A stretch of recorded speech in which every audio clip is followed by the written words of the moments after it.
You're watching Every Day's a Saturday, USCC veteran. Let's go, baby.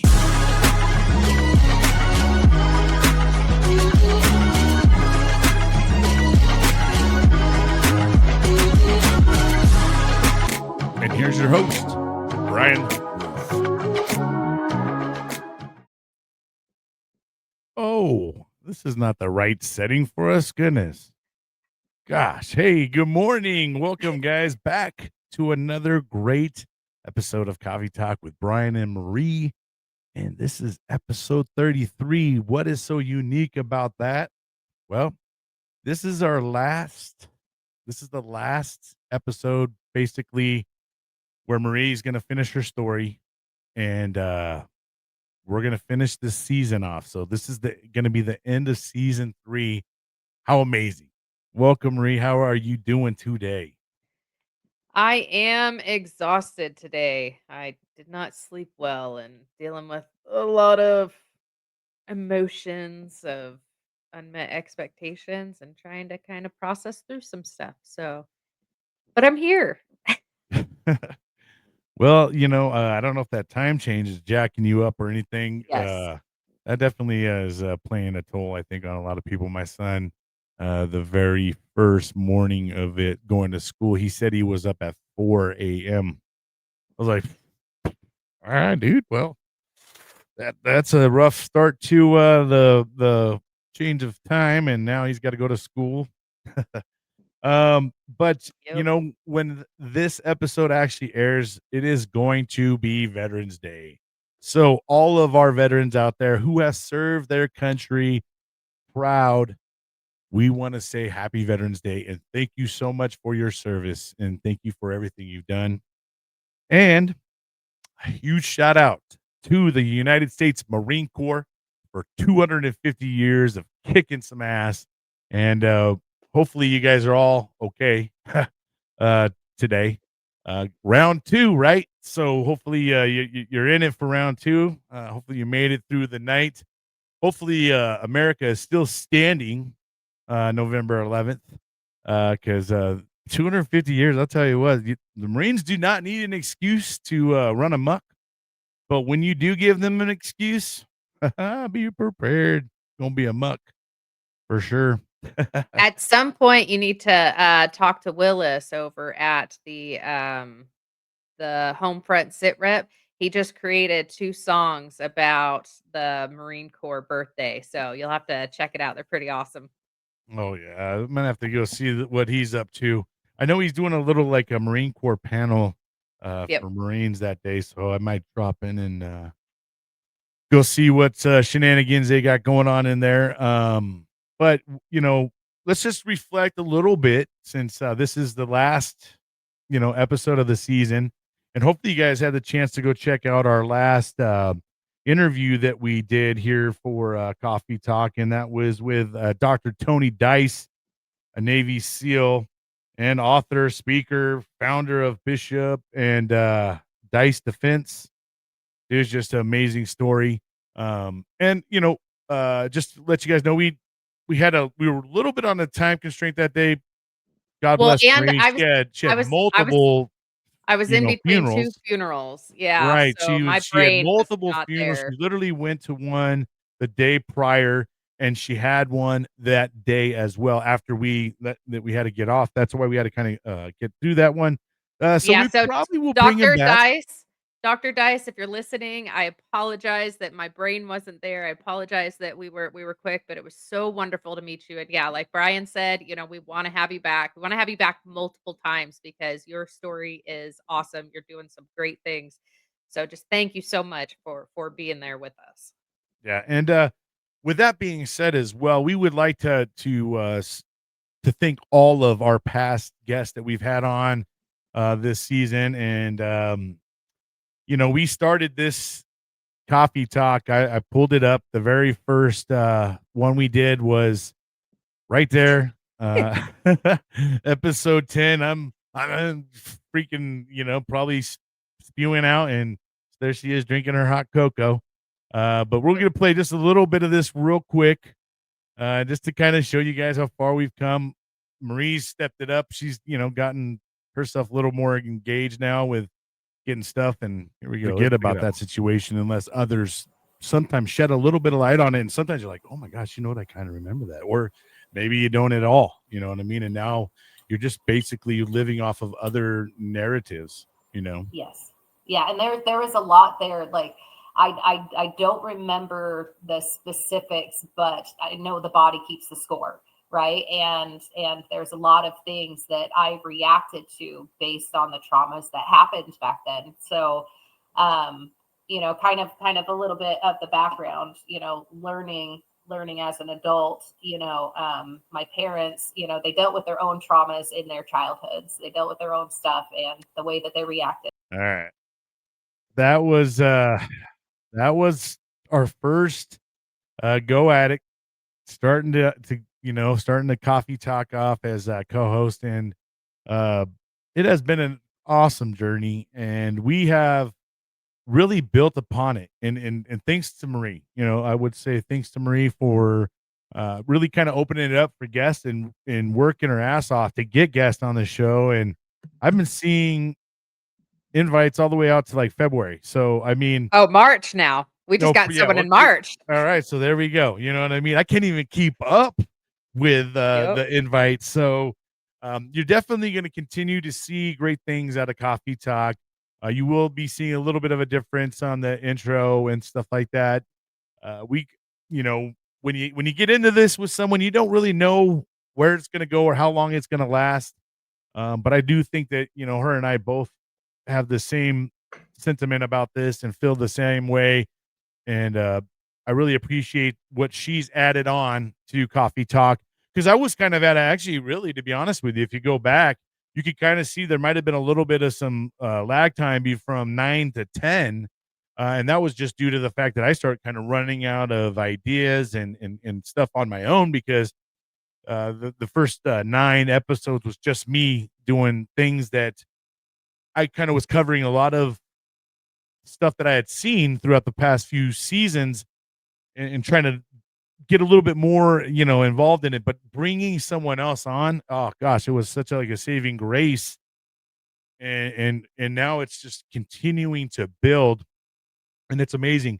It's amazing how many people are kind of even reaching out to us now who want to come on and heal out loud. So that's exciting, and it gives me goosebumps to know that this has had such an impact that people want to heal out loud just as well as like we have. And I know there's a lot of people out there that you may feel some kind of a way that maybe we're sharing too much. Maybe it doesn't fit what you feel, but it's not your story. It's not your healing. And I think that transparency is very critical to actually healing and getting to where you want to be, right? Because the stuff that you want to keep suppressing and hiding, you're just keeping it there, right? And then you're allowing it to either sometimes it starts to grow on its own and do its own thing, or it just collects some cobwebs and bogs you down. But you should never feel ashamed to tell your story and to tell it how you want to tell it. It's not anybody else's world to tell you how you can heal or how you should heal or how you can talk about your healing. So So just wanted to say so that. I'll say, it's been interesting because, yeah, I've had people tell me that I'm sharing too much, that I'm going into too much details. And what I have to say with that is this is my story. I speak because there's a lot of people that experience the same type of things, but they think they're alone and they think they're by themselves and they feel isolated because they don't think anybody understands. And so that's one of the reasons why I share. But the thing that I've noticed over the years, I've been sober for 8 years and my story hasn't changed. And I've talked about this before. My story hasn't changed, but I've become a different storyteller because now I used to tell my story through a victim mentality and through that lens of here's all this pain, and also, oh, I need all of this validation. I need all of this attention. Now I share it in a much different way. I used to share the pain and all of the details, right? Like especially with my history of like the promiscuity and the alcoholism. I I used to go into like all of these that they call them drunkalog, right? I used to go into the drunkalog. Here is all of these experiences that I had while I was in that mindset. But now I speak to it through that healing. Like, here is some painful experiences that I did, that I went through. This is how I reacted to it, but here is how I'm healing through it. And so that's the difference, that where I'm at now is I share this stuff not seeking to go into that drunkalog and relive those glory days, or to be stuck in self-pity. I go into it as, here is where my mindset was. It was not a good mindset. That's the whole point, is this mindset was not a good mindset. And here is how I'm healing from it. And so I will continue to share my story, and it's going to continue changing and evolving in the way that I tell my story. My story will never change. This is what I went through, but I am becoming a different storyteller every day. As every time that I share it, it has less weight. And that's the issue, is everything was so weighty, and it was so full and so heavy, and I felt so alone and isolated and self-pity and frustration and anger and resentments. And now I'm in a place where it's like I have compassion for the me that I used to be, but I am now a different person, and I can see things differently. But I will not stop telling my story. And I think it's important for us, and this is something that is important for Coffee Talk, is we're trying to change the normalization from suppressing the way you feel and kind of keeping it on the wayside, to normalizing healing out loud and being okay to share that with other folks. Because what's wild about it is you'll be damn shocked how many people may have some kind of relevance to your story. It may not fit exactly the same, but there's parts of the story that will ring a bell or make you feel some kind of way.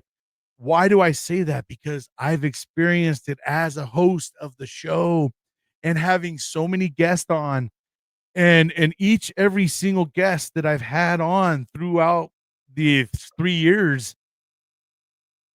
I always have something that like makes it ring a bell to my story, or to something that hits me. When it comes to being a parent, a dad, and some of the struggles that some of these dads have done with their kids and things, boom, man, it just always had strung, a chord with me.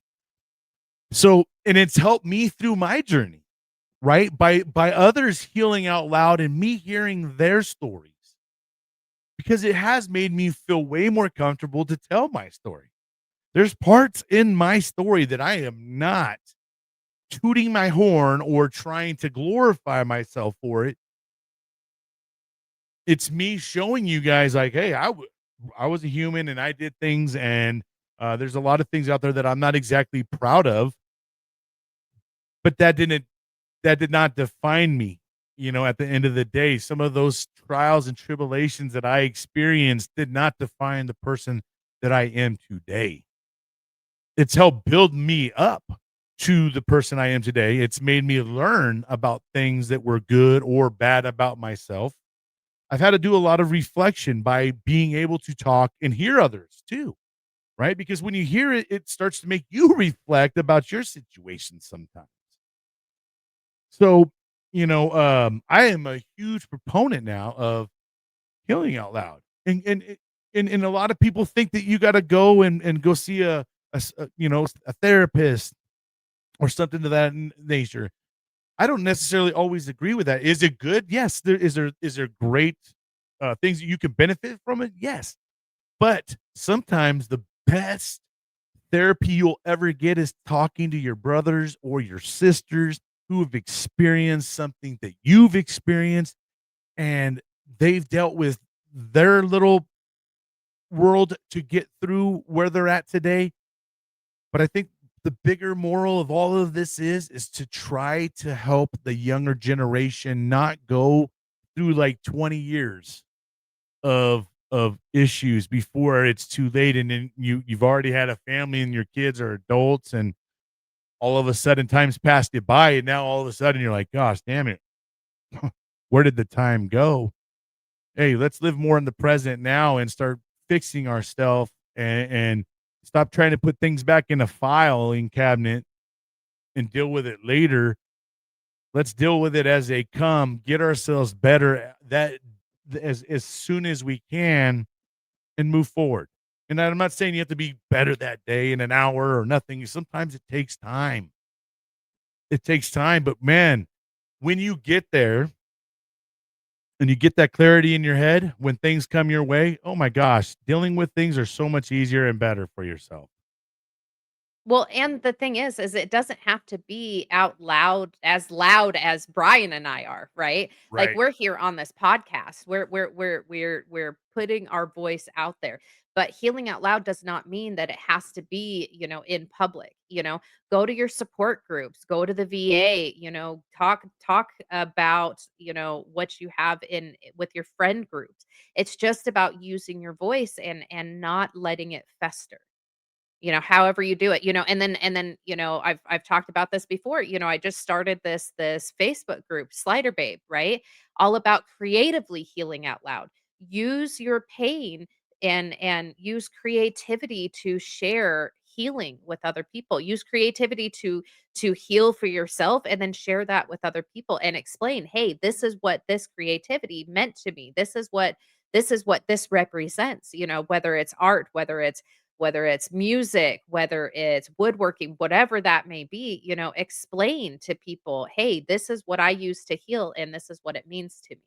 So healing out loud does not have to be, shouting it from the rooftops. Right. It's just Yep. about getting it out of yourself instead of sitting by yourself inside. Very well put. That's definitely a great way of putting it. One more quick topic before we get on and finish up Marie's story. Want to talk about the some of the toxic veterans that can be in the community sometimes, and unfortunately, we experienced that. Marie experienced it herself. She shared it with me, and when I seen it, I was like, well, I'm gonna have to expose this motherfucker because uh, you know one thing about the veteran community that sometimes I don't like is how much they can we can cut each other down, or or it goes from like a joking banter to low blows and just very toxic. I've seen it happen a lot of times, and I try to not allow that to ever shy me away from the community itself. Um, But when you see someone out there that has like 80,000 followers, their page is kind of about PTSD awareness, supporting veterans, all these things. So Marie thought she would reach out to, this page and tell them a little bit about Coffee Talk and said, hey, maybe can you, help us spread the word about what we're doing? And she kind of went into this whole thing about how we're healing out loud and just asked for some support. Well, I Not had asked him, no I money. She didn't ask for yeah. any money. No, so let's just be real with that part. She didn't ask for not a dime of support. So so what had happened was I saw on his page that he does a lot of like memes about military stuff. And then people go on there and they share their own experiences. And I thought this was really cool. I went on there and I added some of my own experiences and it brought back some good memories that I had kind of forgotten about. And I'd reached out to him and I was just like, "Hey, would you be interested in sharing a list of veteran podcasts just for other people to be able to see that there's other resources out there? And also, we would love to have you on the show to share your own experience, strength and hope, like we'd love to know how you got into doing what you're doing and any other advocacy efforts." And so that was the message that I sent to him. And what was his response? He said, "Pathetic," That's and it. then he That was blocked all he me. said is pathetic. Is Yes. and that right there, there is that there's no toleration for that kind of behavior, And if you guys don't know Marie, she is just kind of, I think, got herself more connected into the community, and she's doing her best to even get even more connected. And so when she goes out there and reaches out to someone, and that's the response she gets, that's absolutely amazing. So then I go, what's his name? Struggling veteran. The struggling veteran. All right. So if any of you guys follow this guy, go look at him and if you support him, that's on you. But from what I've learned is the dude's all about clicks, uh, subs, and selling his merch. And he is a pompous asshole and he's really degrading to the female veteran community. So if you see a lot of his memes and he's basically treating a lot of female veterans like meat and just degrading them. I just can't see how there's so many female veterans that follow him and tolerate that kind of uh, behavior, because it shouldn't be tolerated. And I've went to go check out his live, and he is an arrogant, pompous dude. Um, click, like my stuff, buy my stuff, like me, share this, like me, buy me. And then there's people asking about veteran stuff, and then he's like kind of giving them half-ass answers and just a snide dude. So I'm not into bashing others and things like that, but one thing that I think that needs to be exposed is when there's toxic behavior like that, and he has such a huge following. It was like 80,000 followers. And I had a lot of friends that I saw that were friends with this dude and support him. And I don't know. I think he's in it for the clicks and the ticks. So that's kind of unfortunate. And so just be careful out there who you guys deal with.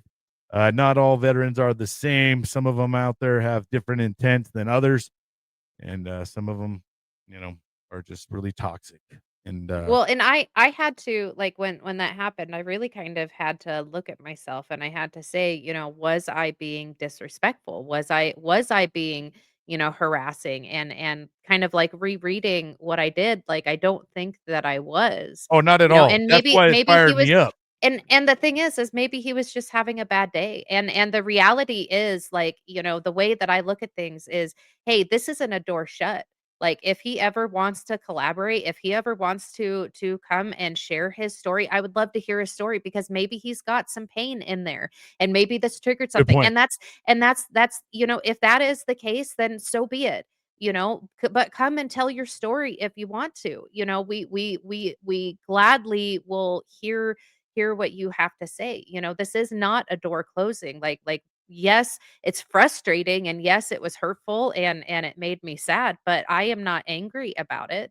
And the reality is one of the reasons why I do the recovery advocacy is the person who is angry at you today, they may come back tomorrow and say, "Hey, I just wasn't okay and I apologize. Can you please, help me? Can you please be a resource?"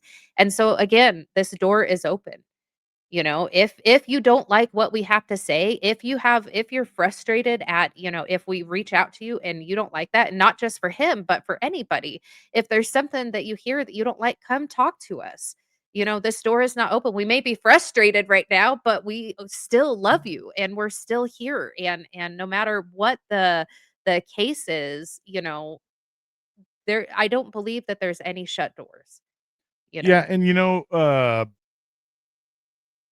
to kind of piggyback on what you were saying and to expand on it, um, and you have a good point.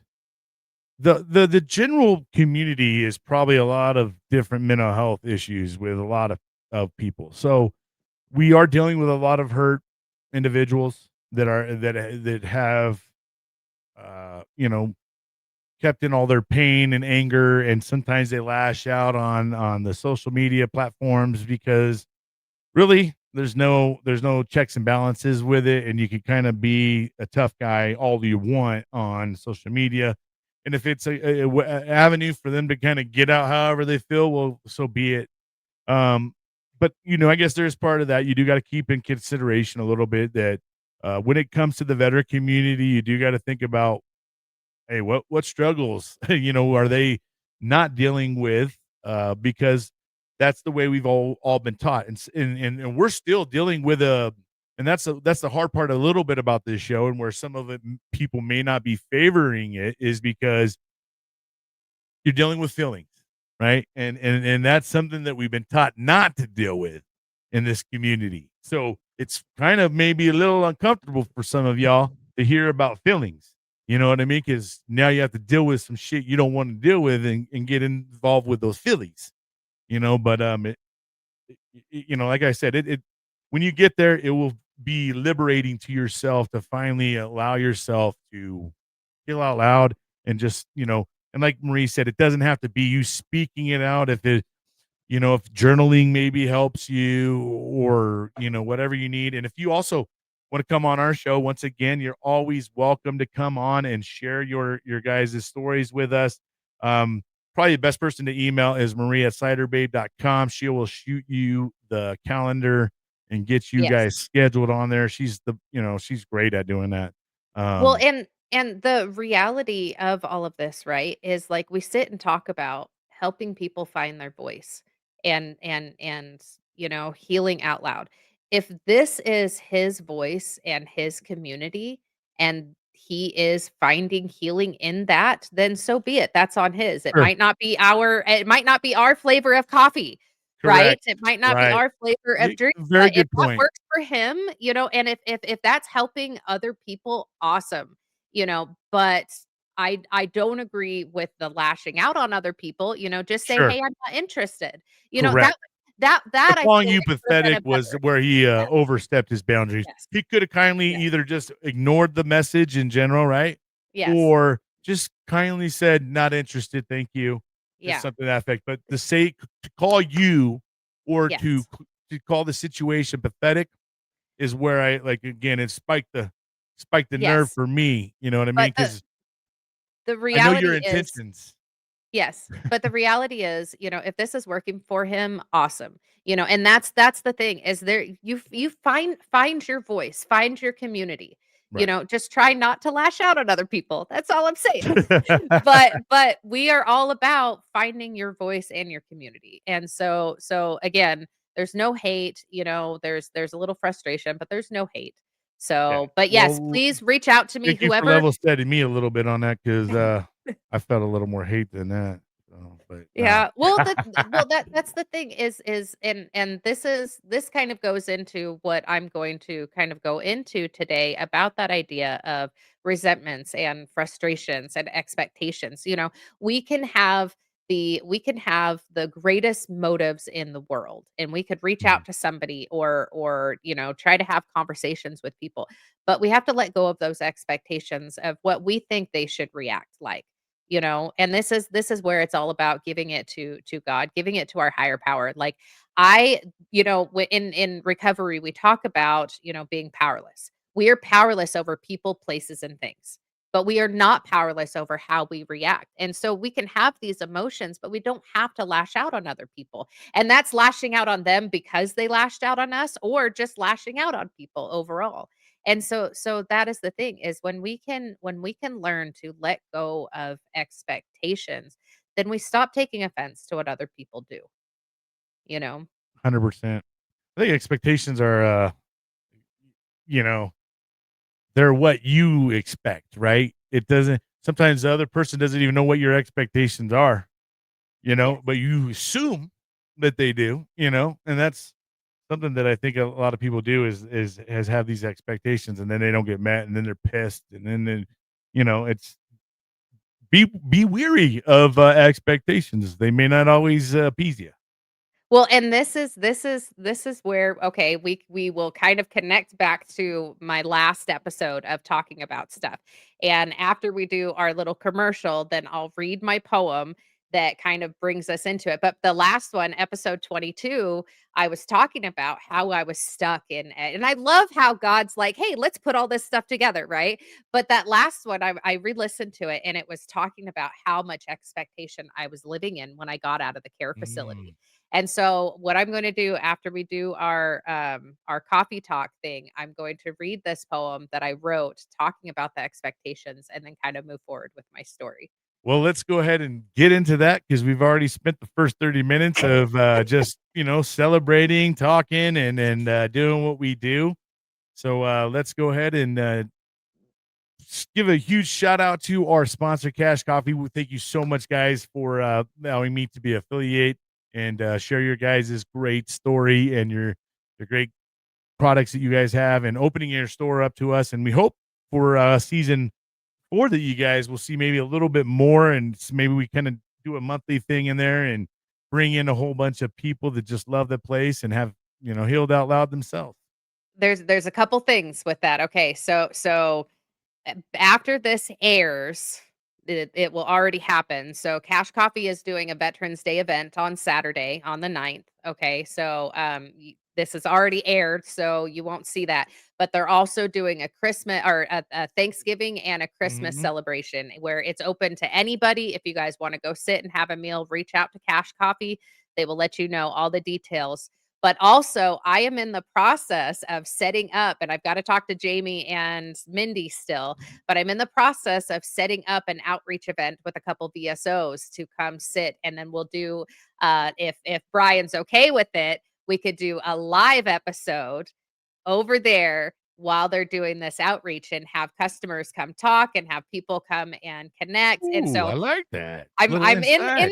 in the process of just starting. I just spoke with the VSO who said he has agreed to do that. So we're going to get that started. We got boots So on it's the coming. ground, folks. We got Yes. boots on the ground. All right, let's go ahead and do what we do and take a coffee break.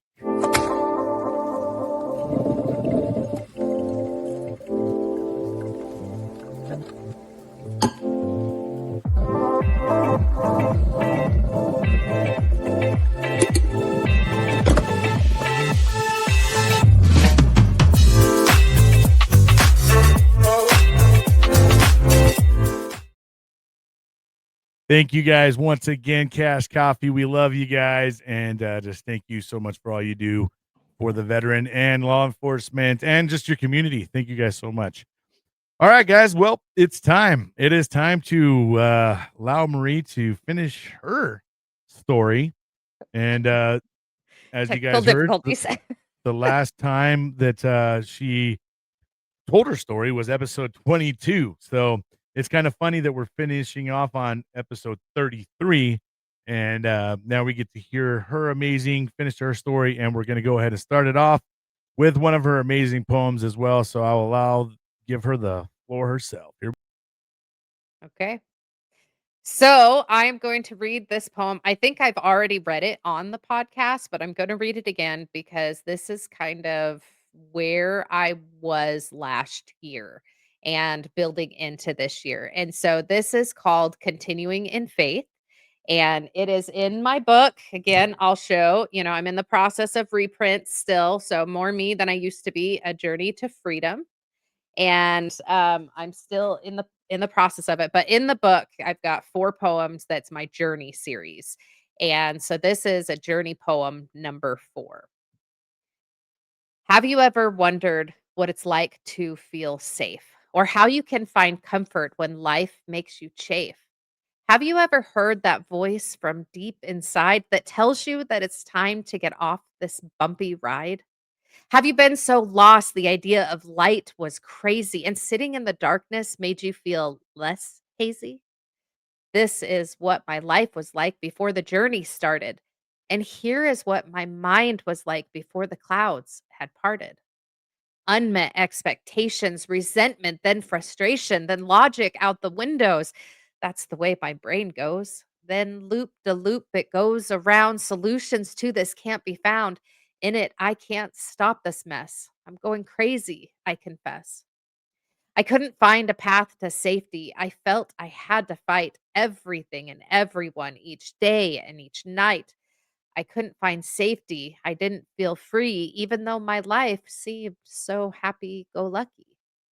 When I started on this journey, I found I wasn't alone. Others had these same feelings. My mind was blown. I didn't feel so isolated. They gave me tools to fight. They showed me how they found God and came into the light. When I started trusting Him, the one who is above, He filled my heart completely with gratitude and love. He started healing broken parts with help from the Savior. Whoops. And really started changing the kinks in my behavior. I have much to learn and many layers to unfold. I feel like a new story in my life is being told. I'm finding safety in the light, the darkness is retreating. And in regards to others, I don't feel like I'm competing. I'm continuing in faith, challenging that voice, the one that tries to tell me I'm making the wrong choice. It tries to tell me I'm not worthy or others are to blame and tries to overcome me with darkness and with shame. Now that I have felt the warmth within the light, it gives me strength as I continue in this fight. I know all this is temporary. I have helped to make it through. Now I can turn my heart to being there for you. If you have felt the same as me, finding comfort in the dark, I hope you get to read this and maybe feel a spark. There is love around that others can help you feel. Sometimes, like me, you may have felt it wasn't real. Please keep moving forward. The light will start to show from a loving God above who wants you all to know you have worth just like me, even though our paths contrast. And at the end of the journey, we will rewrite our past. Outstanding. Another amazing, great poem. And if you guys would like to get yourself a copy, go check out our website, sliderbabe.com, or even shoot her an email and maybe she'll send you a autographed um one. So Yeah. speaking for her. All right, Marie. Well, let's go ahead and kind of, let everybody remember kind of where you left off and go ahead and finish down your path. Okay. All right. Perfect. Yeah. So, um, let me just process where to start. Okay, so I'll for those of you who are just tuning in that have not heard my story at all, I'll kind of give a real quick overview of my story. So I was born to addict alcoholic parents. I was in foster care. I dealt with different types of, abuse and neglect when I was younger. I dealt with some sexual stuff that was going on that was unwanted. I got into bulimia for a little while, food addiction, I self-harm. Then I was got into the weed and alcohol and pain pills. I was raped when I was 17 by my boss and his two friends. And then I ran away and joined the military and got married to the first soldier that said he loved me. That did not turn out very well. I got lost in my alcoholism, ended up getting deployed to Iraq. I was a medic in the army and dealt with a lot of traumas over there. I lost a few different people, which I just wanted to do a shout out because I completely forgot to earlier. I was just on another podcast, the Homefront Sit Rep, and one of the co-hosts there actually works on or does jumps, memory jumps with team fast tracks. And I might get emotional with this, but with sharing my story, they have decided to dedicate 3 jumps to a few people that I lost. And let me get the name so I don't completely forget because I will. Um, hold on just a sec. I need to go there. I need to find my pictures. Pictures. So the first one I know personally, and her name was Erin McClyman, and Erin passed away in March and was murdered at the Chow Hall, and they are doing a jump for her on November 8th at Mississippi State. They're during their pregame, so they are going to jump in memory of her. And then there is Jordan Shea, and Jordan and Todd, let me if I can remember his last name, Todd Selge is his name. So Jordan and Todd went over a bridge in Iraq. They were in my unit as well. I didn't know them personally, but I was there when they came to the aid station and um had to help support their unit and take care of their bodies and get them to the helipad. And for Jordan, they are doing a jump on November 8th in Dunn, North Carolina, at the International Hot Rod Association. Outstanding. And then for Todd Selge, they're doing a jump on November 9th at the Philly Veterans Day Parade.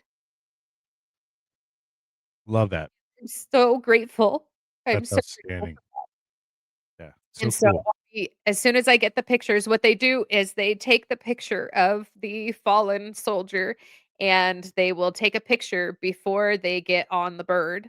They will go up and then they'll jump with the picture and then they take a picture of them afterwards. And so I am so grateful and so honored that they're going to do that for them. So thank you so much, you know. Um but anyways, kind of moving forward, I dealt with some death there. I was a medic, we dealt with being mortared, but I also was not in a good mentality when I was over there. And so I got lost in, controversy and there was a lot of there was a lot of controversy going on, corruption in my unit. And I was very promiscuous and drinking over there and just there was a lot of issues. There was an investigation that happened because I participated in this soldier getting hurt and then creating a lie about what happened and so then was getting investigated. So my deployment was very heavy, for reasons out of my control, but also for reasons in my control. And so I wasn't in a good mentality while I was over there. And then when I had gone home on leave, my hips had given out and they found out that I had bursitis and tendonitis.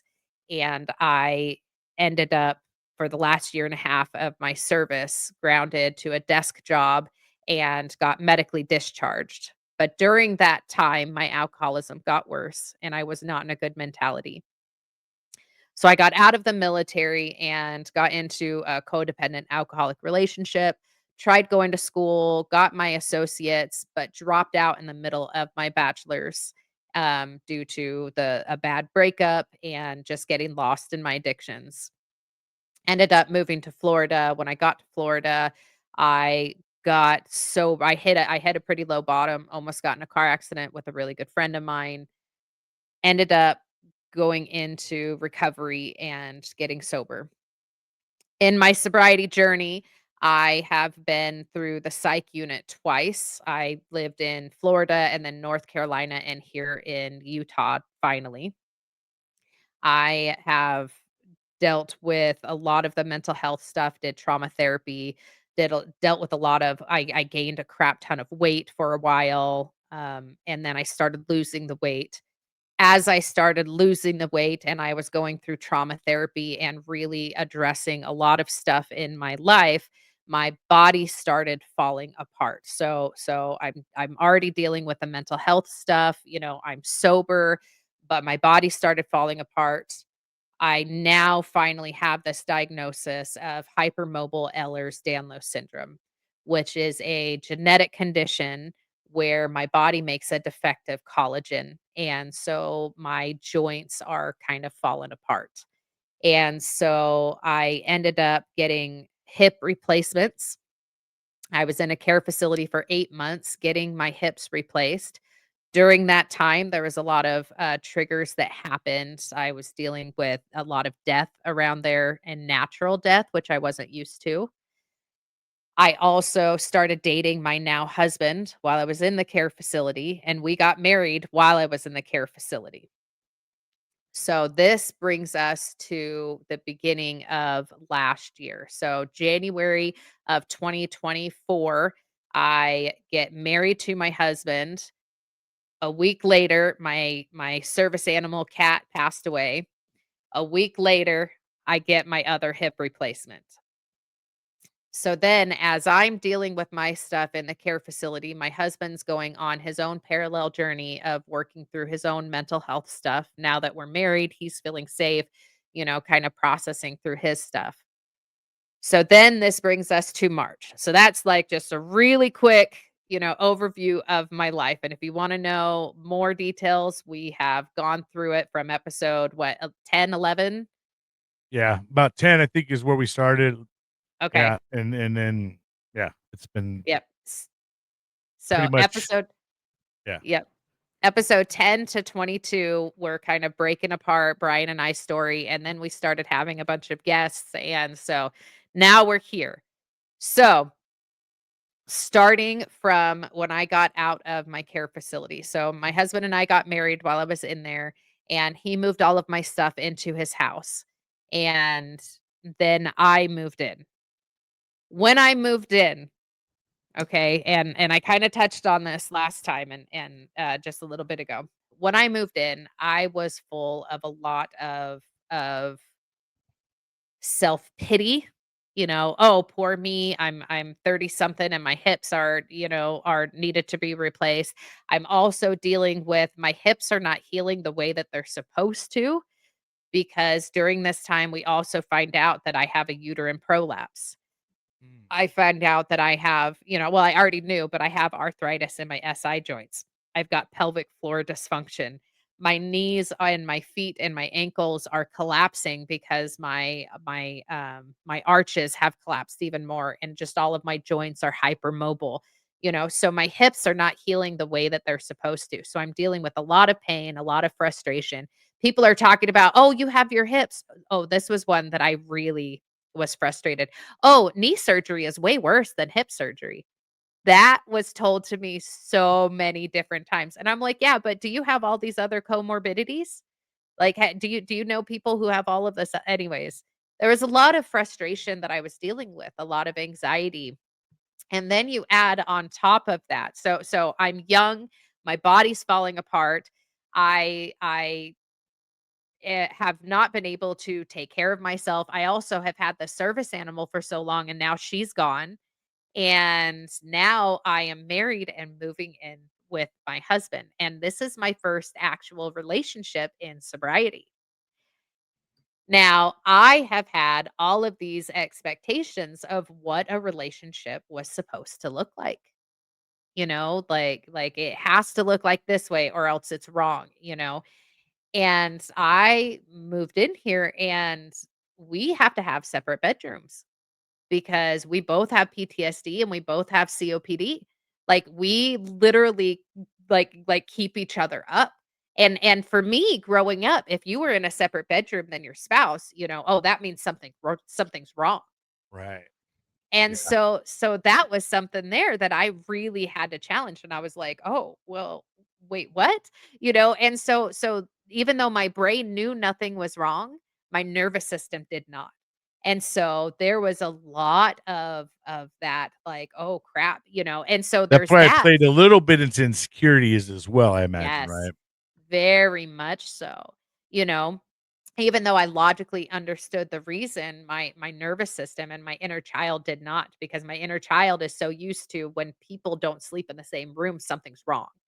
And so Yeah. and that was the thing that I had to realize too. I had to do research like can people be happy in a marriage if they sleep in separate rooms? And there's so many more people My that do dad it and than you stepmom my realize. dad and stepmom did Yeah. it, and that's because they're on breathing machines and, Yes. And that's and their same sleep here. schedules are not exactly on cue, so, But it just that's not like but they loved each other like crazy, like, I mean, it was odd for me to see that too, right? Because you're 100% correct. All of our lives, we see, mom, dad, they have their own bedroom, they sleep together, right? And yes. I think there's maybe only a couple what TV show? There's what I Love Lucy, where they sleep in 2 separate, beds, but they're in the exact same room. Yeah. That's probably the only time that you kinda see that kinda stuff, but, yeah, I would say it didn't affect my parents at all, you know what I mean? Like, my dad and my stepmom, they loved each other dearly, but because of their CPAP machines and their sleep schedules, it worked for them. Well, the issue is people don't talk about this, and that's the Right. thing. Is like you have this, at least growing up for me, from the TVs or from, family members, whatnot, you have these expectations in your brain because nobody talks about, hey, it's okay that you don't sleep in separate bedrooms. Like no everybody's like, well, this is the way that it should be. And so there was a lot of that, oh crap. But then I had to realize, like, no, we're okay. But then you also go into other expectations that Well, I was because then living. at this point in time, you're almost worried about others' expectations, let alone your Yes. own, right? Now you're What are trying to other people gonna live think? up to other people's expectations, and when you're talking about it, they're like, "That's so Yes. weird. You guys love each Yes. other?" You know what I mean? Like, relax. Yep. Well, so there's that, and then there's just also, like, my husband and I have very different attachment styles, so there's a lot of differences that are going on, right? And my trauma wants to use them as an excuse. Mm. Okay? Like he is so confident in our relationship. He knows that we are okay, but my security attachment is not. But I know that we're okay, but my nervous system does not. And so there's all of this challenge, but like we have all of these differences, right? He's a man, I'm a woman. Well, he's the avoidant, I'm the anxious, and he's the introvert and I'm the extrovert. And so there's so many things that are different, and in my brain, I had to go through this mindset of just because it looks different than what I expected doesn't mean that it's bad. And so what was happening is not just that, but just that idea too of I had all this physical stuff. My body, especially now that I had these hip replacements, my body is not working the way that I want them to. I end up having to get braces, and I showed it on the Cash Coffee episode. Like I have to wear braces on my knees on a regular basis now. I have to wear ankle braces when I go hiking. I have to wear special shoes. I have to wear my wrist brace. I have to wear a brace around my waist. And so then I'm dealing with, okay, my body is not working the way that I want it to. And so I feel insecure just on myself, but also like, what did my husband get himself into? And this was something, who it is still there. This is something that it's like I struggle, and it has nothing to do with my husband. He has, been my best friend through thick and thin, right? Through all of the weight and down and the surgeries and this, that, and the other. And this has nothing to do with him. But for me, it's like, well, my husband doesn't deserve to have a broken wife. And this is my own expectations, it has nothing to do with him. He is so supportive and so loving. But this is what I struggle with, and then I struggle with, this isn't fair. Self-deserving. Yeah, and like this isn't fair for myself. Like, why can't I just have a normal body? I am in pain every day. I am having to wear these braces. This is unfair, And so then I really had to I've done this over the years, but I started going through this trauma of having to mourn the body that I thought I had, and then mourn the body I thought I was going to have, or the life that I thought I was going to have. There was all of that, So there was so many different layers with the physical, with the love, and then with the emotional stuff, on top of it all. And so I was not doing okay when I got out of that care facility. I had just dealt with all of this death, you know, and that triggers me into, my dad's dementia and watching him declining as well. And so there was all of these different layers that I had going on. And so I knew I wasn't okay. And so I started going to an intensive outpatient program. And with that, it was for my PTSD and my food addiction, because this was another layer that I was going into, is as I was getting ready for the surgeries, I had to quit nicotine. And, it's something that I kind of, like, snuck some of them, but then I was like, "Okay, I really have to be done." But as I'm dealing with all of these triggers in the care facility, you know, I started eating again, and I didn't wanna gain the weight because the weight had caused so much damage to my body. Because that was one of the issues, is when I got up to the 250 pounds and I started losing the weight, my body started moving more than it should be, because the Definitely weight was wasn't supposed good to for be the stable. joints to put any more pressure on the joints, right? Yes, but then when I lost that pressure, everything started moving more, causing more damage. And so I was so scared to gain the weight and mess up things, so I got into bulimia again. And if you don't know what bulimia is, it's binging and purging. I'm gonna eat as much as I can because I'm really seeking that food addiction and that comfort, But hey, I'm so full that, you know, I am uncomfortable. So now I'm going to go throw up, but I'm not done eating. So then I'm going to eat more and then I'm going to throw up and then I'm going to eat more. Wow. And so that was happening consistently. That was I had no other um uh no other addiction that I was dealing with at that time. And so food became my comfort, and I had gotten down. Yeah, I was at a healthy weight. I was at a healthy weight, but I did not get there healthily. And So, so did your husband start to see some of this? The oh yeah, bulimia part? Did he start yeah, to realize it? Like, "Whoa, what the fuck is that?" You know, I noticed you go to the bathroom every time after you yes, eat or something to that effect. How did yeah. he catch on to it? Well, he had he did not confront me about it. He waited for me to just say, "Hey, this is kind of what's going on." He's like, "Yeah, I figured." You know, like I could tell something wasn't right, you know. He didn't And even so totally deal the with it way that either. I combated it was by saying, "Hey, I just did this." And I started putting a name to the monster Mm. because when I was younger and I was doing it, I didn't have anybody to talk to.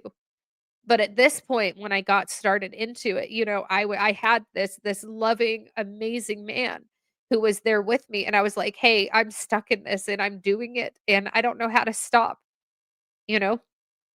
And he was so supportive. And then with my therapist, right? It was that same thing too. Like I know that this isn't the right thing, but I'm doing it. And so the layers or the steps were that I had to admit that it was a problem and I had to talk about it while it was going on, and then the weights, you know, the claws stopped holding on so tight because I was finally talking about it. I was naming the monster. It's the same thing with my alcoholism. It's the same thing with my codependency. You know, I started talking about it, and then I started praying about it. And I started saying, "Hey God, this is something I'm doing right now. Help me use it as a tool so I don't go drink, I don't kill myself, and I don't smoke." You know, yes, that can be a tool right now so that I don't do those other things, but I also wanna let go of it. I don't want this to be a thing. And so that was my constant prayer, like, "God, help me utilize," like because the thing is when what I had prayed when I was younger, right? I didn't talk about, you know, the addictions. I didn't talk about that kind of stuff because I was, like, ashamed of it, and God doesn't know. If I don't talk about it, he doesn't know.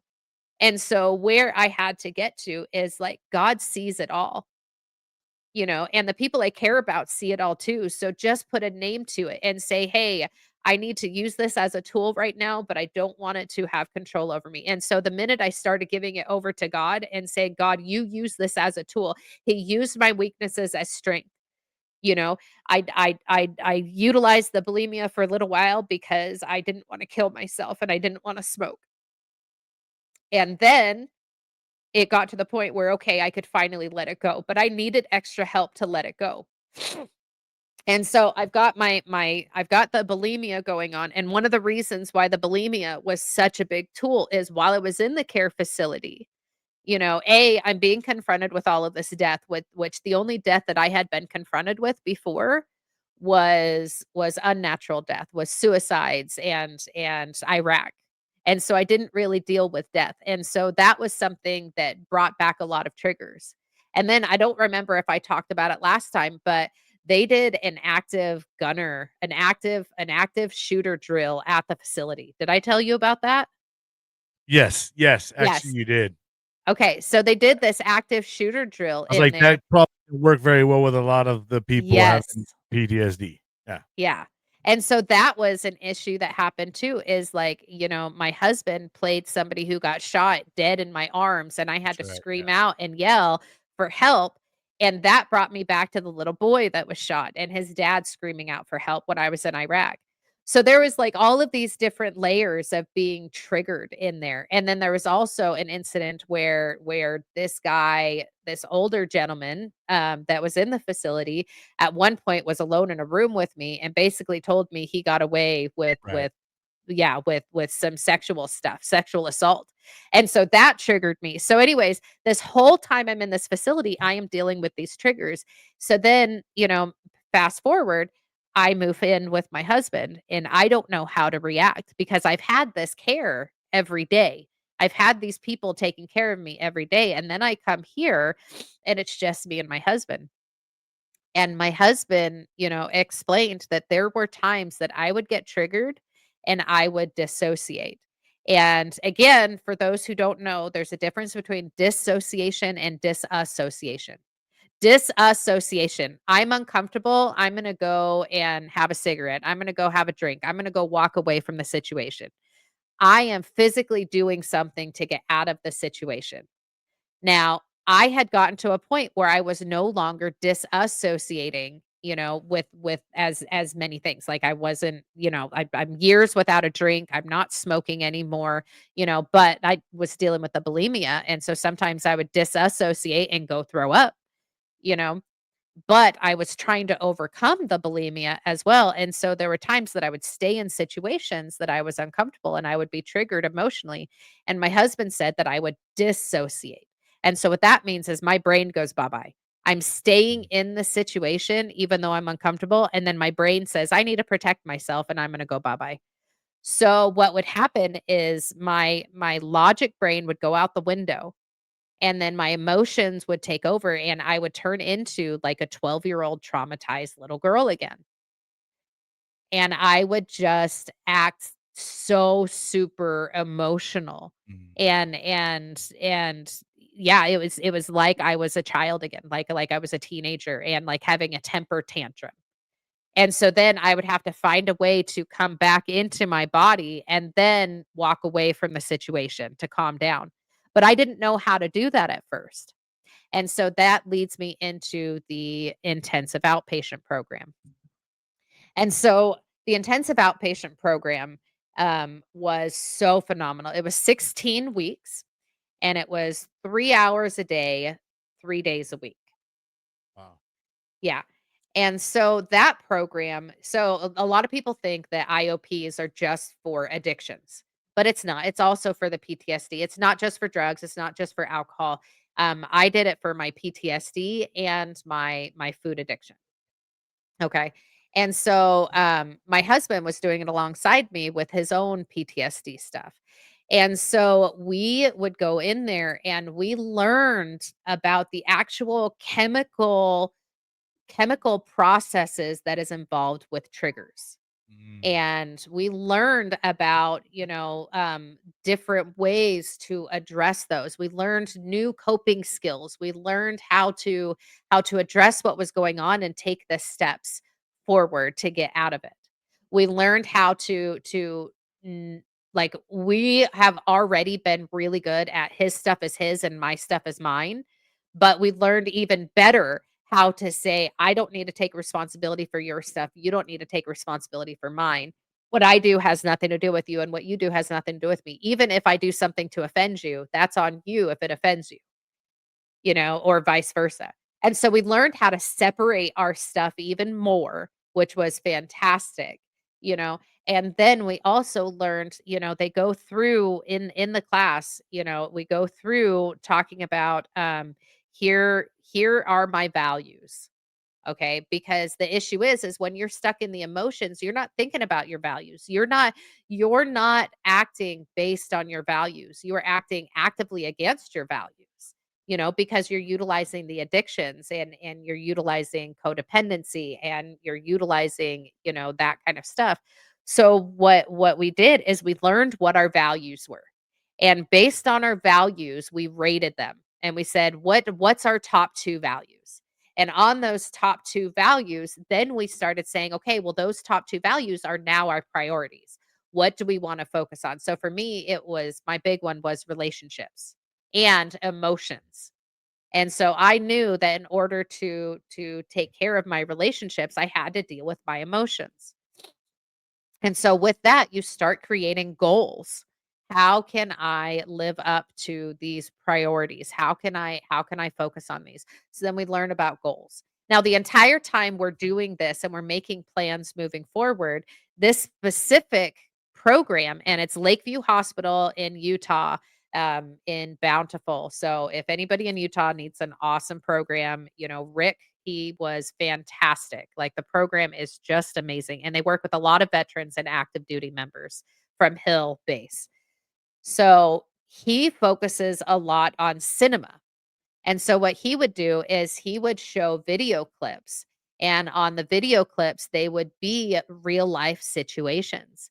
And what we would do is we would watch these and we would address how did they handle it? Who handled it in a different way? What were the goals and the priorities? And we would actually like focus on this stuff and bring it into our daily life. And so now as I am doing this, in my daily life, when I watch videos, I see, "Oh, I recognize what's going on there. I recognize what's going on there. Oh, maybe this is something that I can work on." And so that class was just phenomenal, going over that. And it was 16 weeks, and there was a lot of paperwork that we did. And during that time, I'm also doing what's called acceptance and commitment therapy. And so that's my individual therapy. And so acceptance and commitment therapy is radical acceptance of the things that are, and then living based on your values. And so for me, they work so well together because I'm learning what my values are in the IOP, and I'm learning how to recognize my triggers when they're happening. And then in my therapy, I'm learning how to move forward in life based on my value system, if that makes sense. And so that program was phenomenal, and it really saved my life, and I won't say it saved our marriage because I don't think that our like we've had some rocky moments, but overall, like me and my husband are committed to each other through thick and thin. But there are times that we have to take our space, Sure. and Yeah. I'm Marriage so is no walk in the park for anybody. I don't care who you are, you know what I mean? So, yes. Yeah. And so it's worked out really good over the last couple of years because we have upstairs and downstairs, right? And so like downstairs is kind of my safety place, upstairs is his. And so if things do get heavy, we have learned, and then this is a thing that a lot of people don't agree with. And they say, "Oh, if you're having an intense conversation, you need to finish that conversation. Don't walk away." No, screw that. yeah. If you are triggered, walk away from the situation and calm down. Emotions can really jack some shit up Yes. And so if you're that too that overly emotional. yes. And so that's something that we started practicing on a regular basis. I'm not okay. And that's the thing is because I stopped disassociating in unhealthy ways, right? Just kind of like fast forwarding, but I'm a year in remission from bulimia now. Mm. That program really helped me to be like, "Hey, I don't have to disassociate in an unhealthy way." So now that I've gotten healthier ways to disassociate, the negative ways, the chains have fallen off. And so I don't dissociate as often because I now have tools. Okay, I'm not doing okay. I'm going to go take a shower. Shower has been the big one for me. Even if I took like another shower that day, I still go take another shower. And I'm like, I'm just gonna go because the water kind of calms me down. And sometimes I punch the water and I throw temper tantrums and stomp my feet in the water, you know, just as a way that I can release some of my tension. But taking a shower really helps. Or I go when I write, or I go when Cold I lay shower down. or just a shower? So I like hot showers because of my physical Same. pain, but then I have to do usually I have to do a cold rinse because of my POTS. So Mm, my nervous system, my blood pooling. got And you. so I'll do a cold shock to my system because that's the thing too is that the cold on the back of the neck helps to trigger the parasympathetic system. Right, I've heard a lot of people talk about, cold plunges and things of that Yes. nature to help the nervous system. Yes. And so that's the thing is like I stopped disassociating in the negative way. I stopped dissociating as much. It still happens, but I stopped doing it as much, and so now I've got tools on how to disassociate healthy. I'm gonna go and get on my knees and say a prayer. God, I'm not okay right now. I need some help. I'm gonna go call up my sponsor. I'm gonna go call the 988 hotline. I'm gonna go write. I'm gonna go for a walk. I'm gonna go for a drive. I have healthy ways that I can cope now. And so that really, really helped. And like I said, like I was still even during that time, I was still vaping, but I was vaping at a 0 nicotine, Mm. but I If I you were more or less finished. kinda getting the Yes. and Yeah. blowing out. Yeah. And I started the class, let's see, I started it in March or May. So May, June, July, August, September. So yeah, so I finished around August and September, and I have not I am in remission from bulimia, and I stopped vaping. So that Mm, class really, really helped. And so then we kind of move forward. Okay.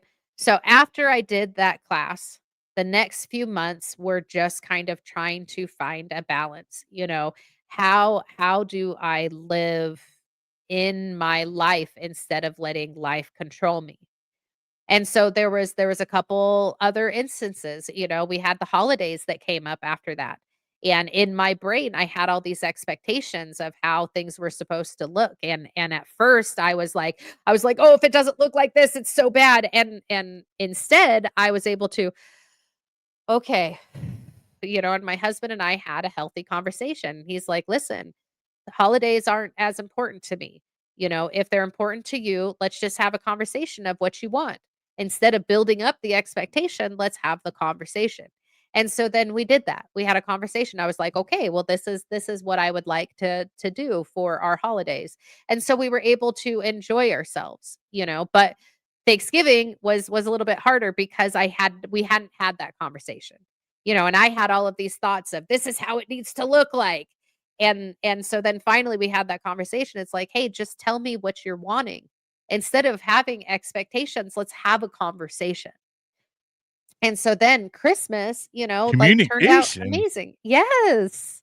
Wow. Yes. And so that's what those next couple of months were.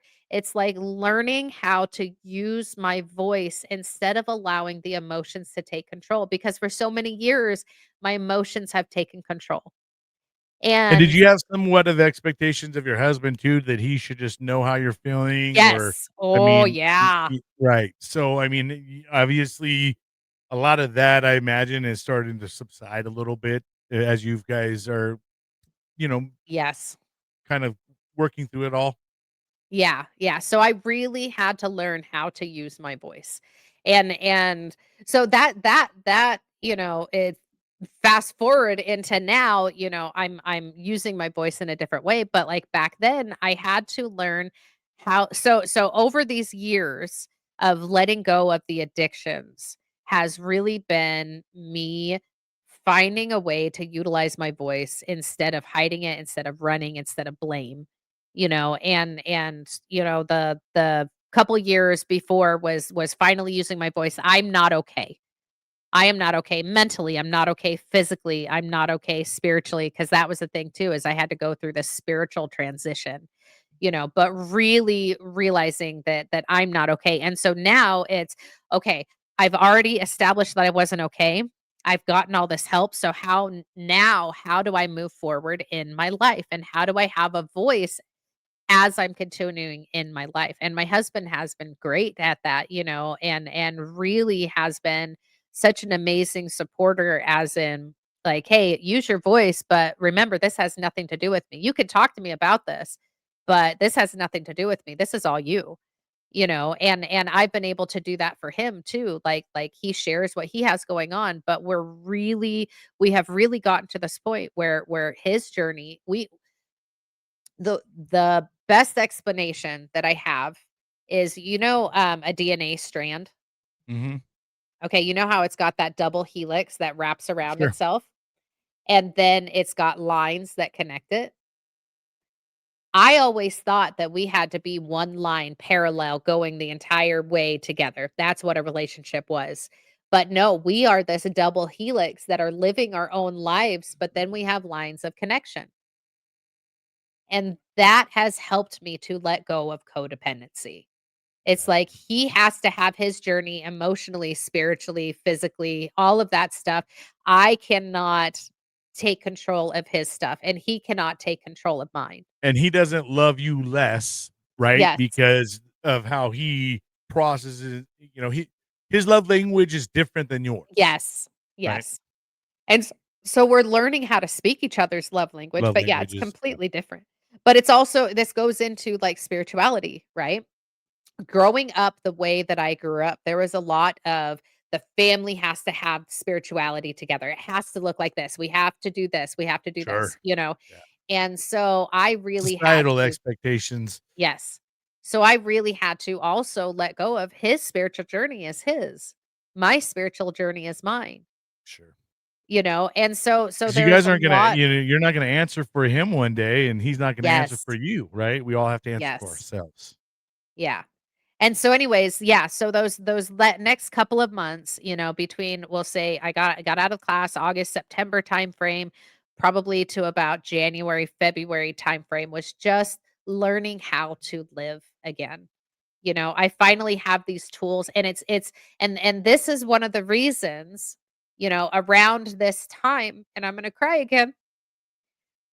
Again, I started feeling like I was more me than I used to be. Because I finally started feeling like I had purpose and I had power and I had a voice, and I had relationships that were actually healthy, I actually knew what love felt like instead of just this codependence where it's like it has to look like this. I started letting go of all that stuff. And so yeah, I that wording, more me than I used to be. I had gotten so lost for so many years. And so around this time, we'll say January, February timeframe is when I got that prompting from God, like, "Hey, you need to get this book out. You need to do a book." And I was like, "Okay, so I need to show people how I have become more me."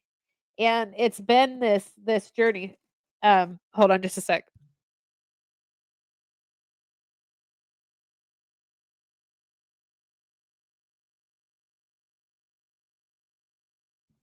Sorry about that.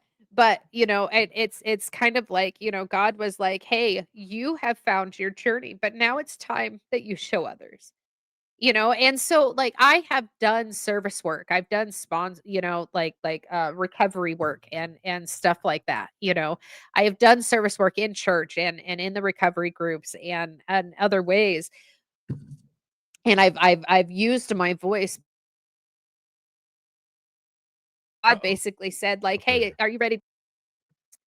And around go ahead. No, you're good. It just kinda bugs out Sorry, real quick. You're something. good. Okay, sorry. So I've got to go back just a little bit too. You know, we go into November timeframe, and November timeframe is where I kind of had this transition where I had this choice that God gave me. Do I want to continue in and this is important as I continue moving forward. This is my journey, I'm not trying to convert anybody. But for myself, I had this moment where God basically said, "Hey, do you want to continue on this path of this, worldly spirituality, or do you want to go into gospel spirituality, which do you want to get more active in my church?" And so I'm a member of the Church of Jesus Christ of Latter-day Saints, or some people call Mormon, right? And so in November, I had this very real moment where God said, "Do you want to continue where you're at? Because you can help so many people where you're A at, year and that's ago? fine." A year Yeah. ago in November? Okay. Yeah. So yeah, it's been a year. October, sorry, October. Yeah, so it's been a year.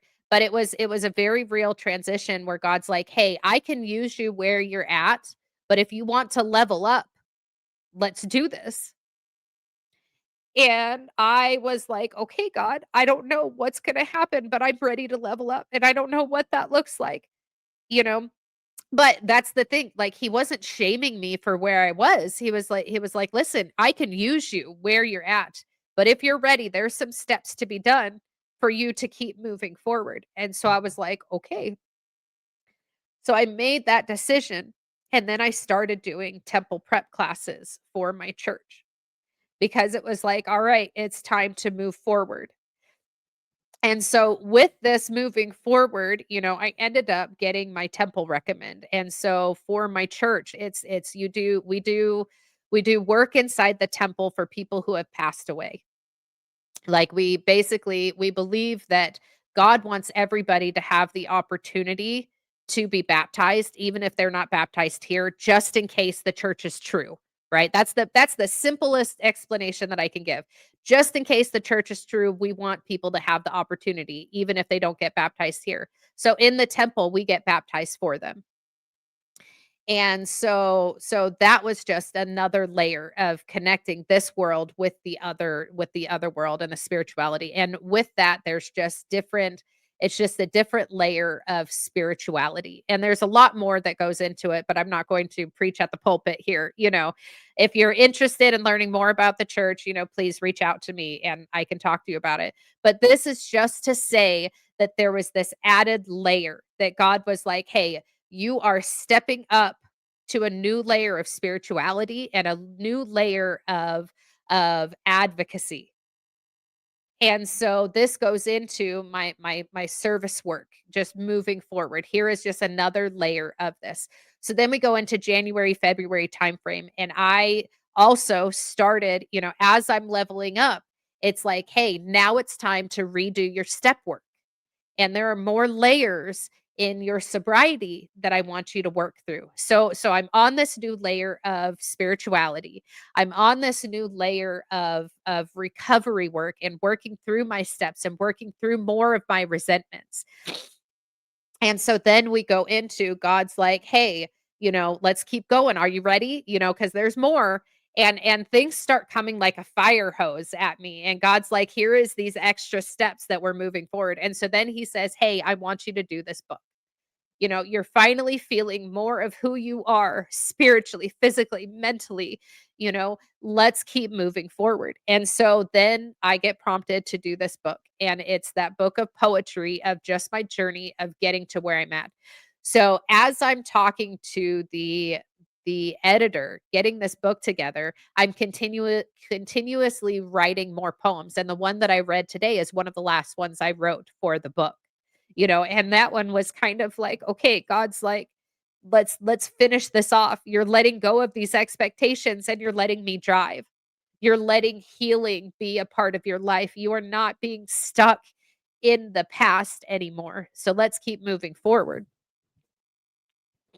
So then as I'm doing that, I'm also reaching out to the Wounded Warrior Project and just like, "Hey, I want to continue getting involved." And they sent me to a class that was the art of no, it was some podcasting, the art of podcasting, something like that. It was through the Armed Services Art Partnership, and it was a class where this podcaster came on and just kind of talked about podcasting. And the feeling that I had gotten was, "Hey, you've got this book. You probably should start telling people about this book." You know? And I had been thinking off and on for years that one of my end goals was that I would love to be a public speaker. Like, go to some schools and share my story. Like, I've already done it in recovery, but I thought it would be so fun to do that, and then ultimately maybe a TED Talk.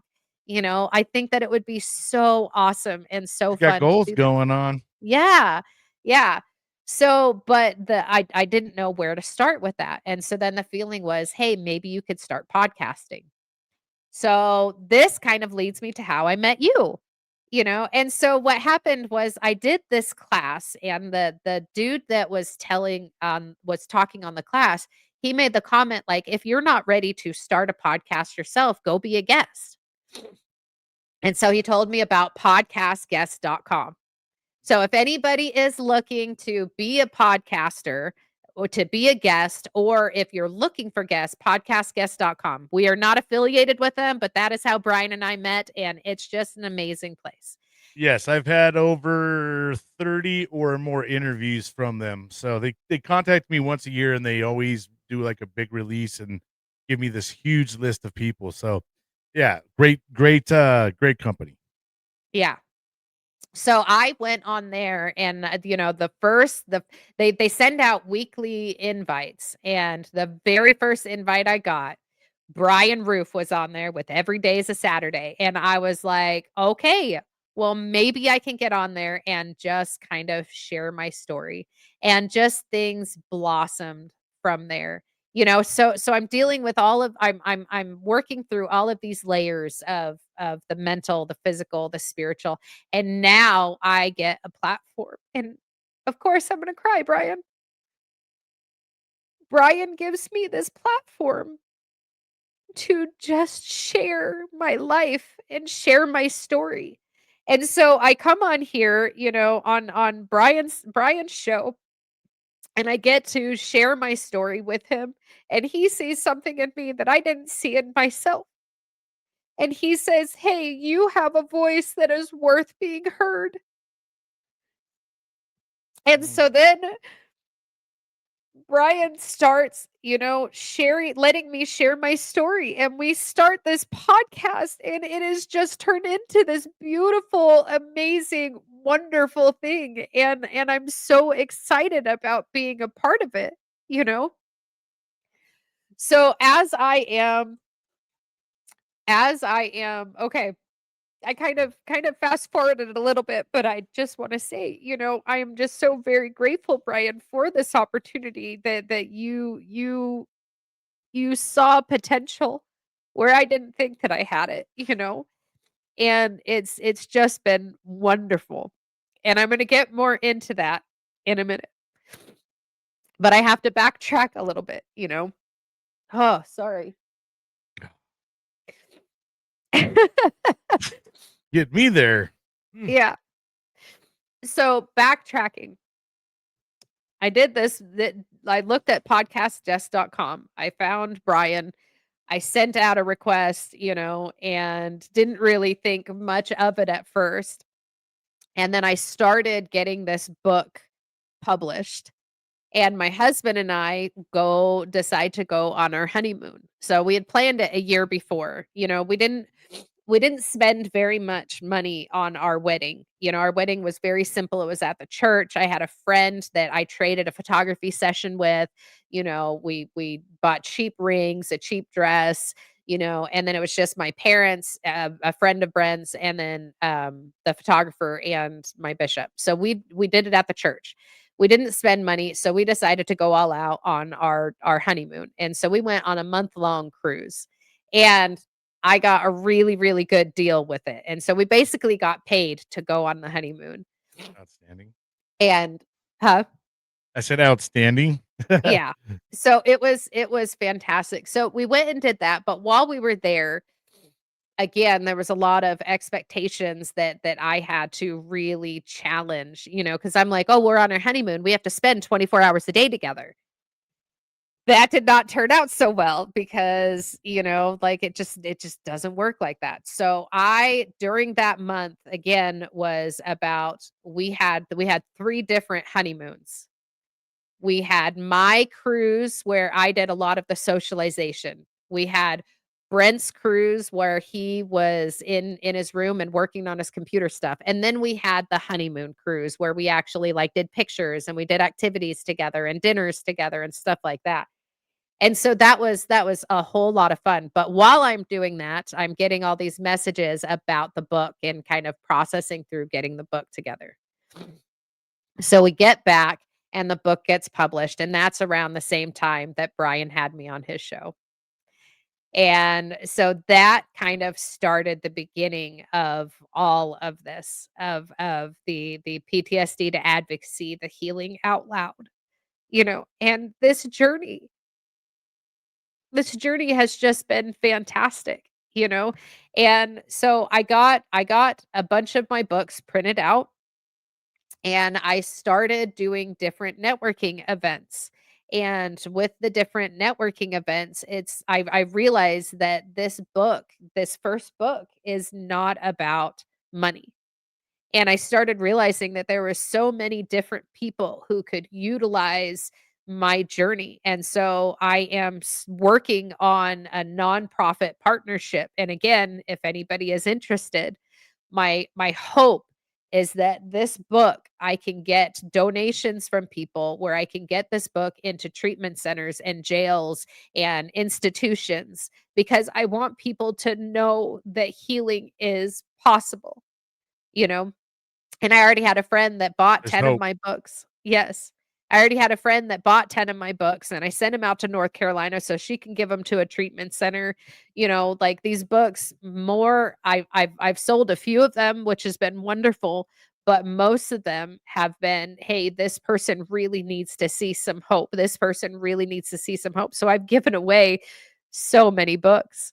Spreading a little hope for the hopeless. Yes. And so one of the reasons why I haven't got it on sale yet is there was a misprint, and so I have to get it reprinted. And I'm also working on my website to get in there.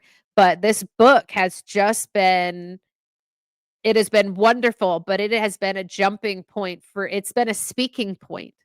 Like, that is what gave me the confidence to come be on the show, and that is what gave me the confidence to go be a guest on multiple other shows.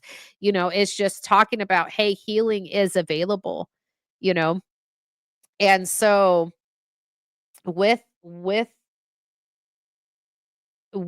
podcasting stuff, like I said, Brian has given me this amazing, amazing opportunity to share my voice and to have this confidence. And with this, I've had multiple opportunities to be on other shows and to collaborate. Our friends over at Misfit Nation and the Homefront Sit Rep and they invited me. I've been on a podcast for other podcasts, which is podcast veteran podcasters, which is the tip of the spear. That one was fun. I've been on a podcast for other veteran podcasters. And I know that's confusing, but it is, through Cav Arts. It is another partnership to teach veterans on how to use art as a healing method. And so with that, they have a class that teaches veteran podcasters about podcasting. And so I've been able to be on that, and then there's been so many layers to this, because as me and Brian were talking, we were talking about that idea of let's let other people share their stories. And so it's been so beautiful. This has turned into just something that's just been so phenomenal, of letting other people get on here and share their voice, and getting like just a ton of collaboration. And over the last few months, I've been able to do more advocacy. People will contact me and just say, "Hey, this is what I have going on. I just need someone to talk to." And I've been able to give them resources. I've been doing the podcasting. I've continued to write.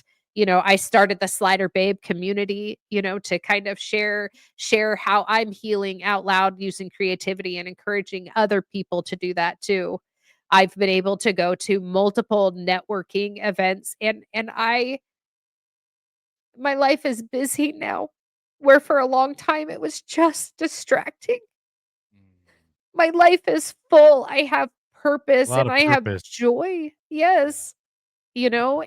And with all of the networking is I'm just meeting so many amazing people, you know, and through all of this, I'm continuing moving forward in my spirituality, in my recovery. I'm sponsoring now.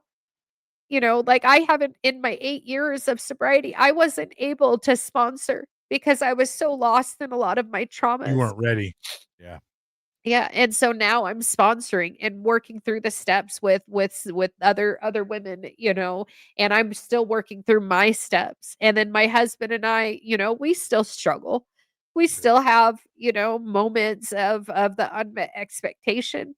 But the difference is, like a couple days ago, we had a little tiff, and yesterday I was just feeling just not good, and so then I woke up this morning and we just hugged and just said, "I love you."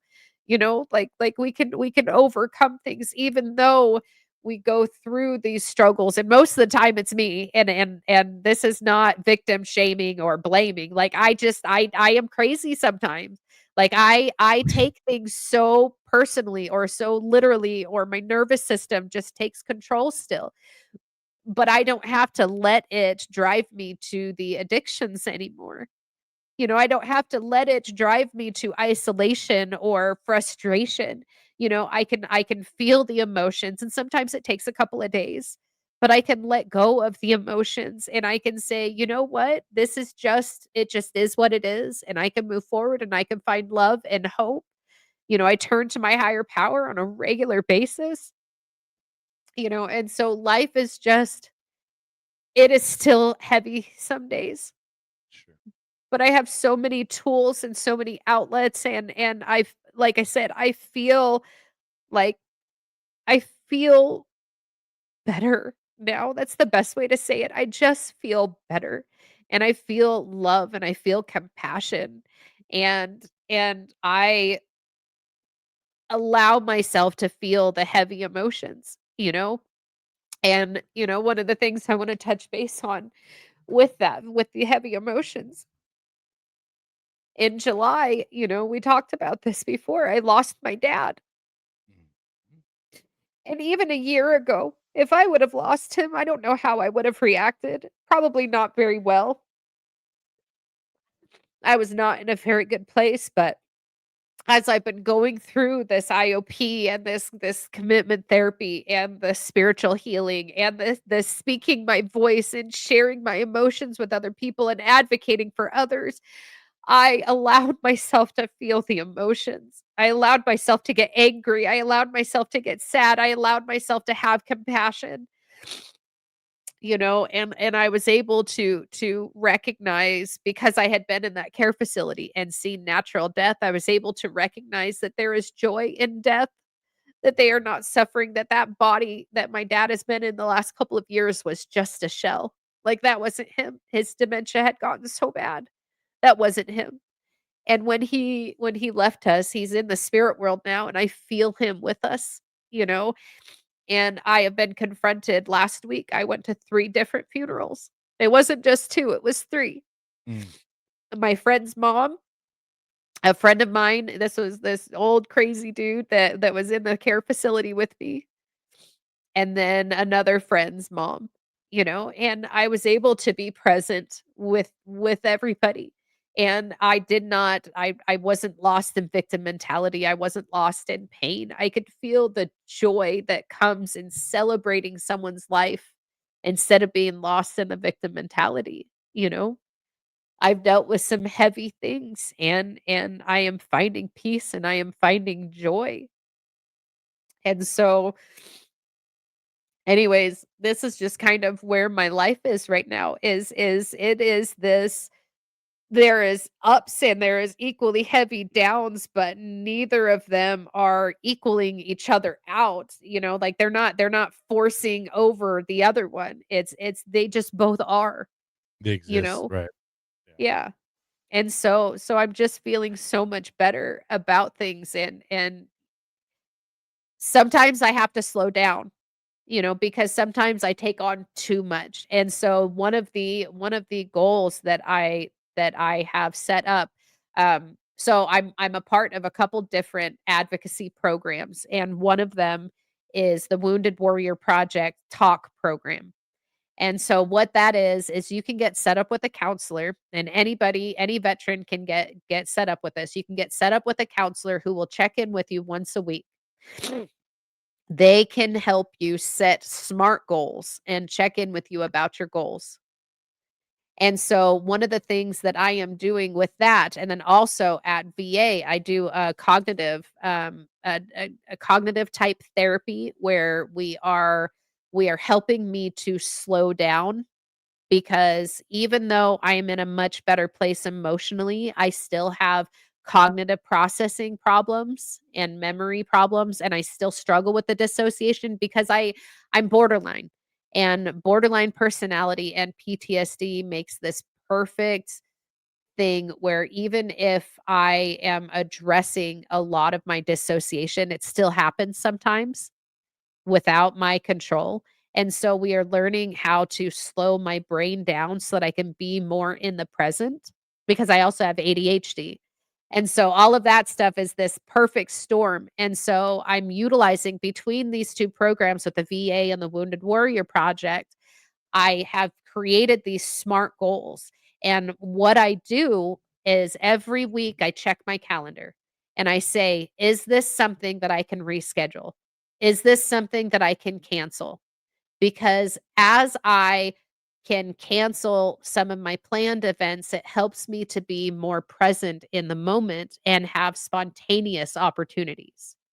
That's what happened last week. I was able to let go of some of my appointments so that I could go stay with my friend for a week whose mom just died and Mm. she needed support. And so I've been focusing really on being more present and in the moment.